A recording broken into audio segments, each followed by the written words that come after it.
If I were the devil, I wouldn't be happy until I had seized the ripest apple on the tree. Thee. So I set about, however necessary, to take over the United States. I'd subvert the churches first. I'd begin with a campaign of whispers. With the wisdom of a serpent, I would whisper to you as I whispered to Eve. Do as you please.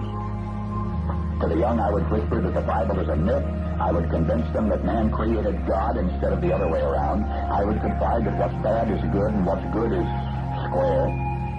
And the old, I would teach to pray after me, Our Father, which art in Washington. And then I'd get organized. I'd educate authors in how to make lurid literature exciting so that anything else would appear dull and uninteresting. I'd threaten TV with dirtier movies, and vice versa. I'd peddle narcotics to whom I could. I'd sell alcohol to ladies and gentlemen of distinction. I'd tranquilize the rest with pills. If I were the devil, I'd soon have families at war with themselves, churches at war with themselves, and nations at war with themselves, until each in its turn was consumed. And with promises of higher ratings, I'd have mesmerizing media fanning the flames. If I were the devil, I would encourage schools to refine young intellects, but neglect to discipline emotions, just let those run wild. Until before you knew it, you'd have to have drug-sniffing dogs and metal detectors at every schoolhouse door. Within a decade, I'd have prisons overflowing. I'd have judges promoting pornography.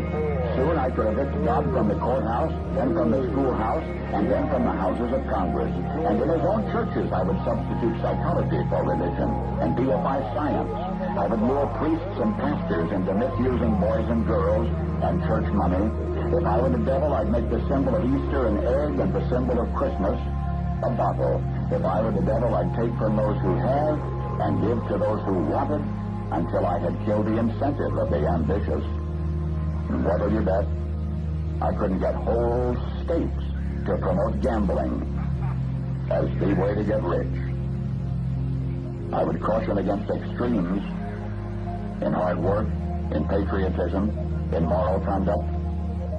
I would convince the young that marriage is old-fashioned, that swinging is more fun, that what you see on TV is the way to be. And thus I could undress you in public, and I could lure you into bed with diseases for which there is no cure. In other words, if I were the devil, I'd just keep right on doing what he's doing. Paul Harvey. Good day.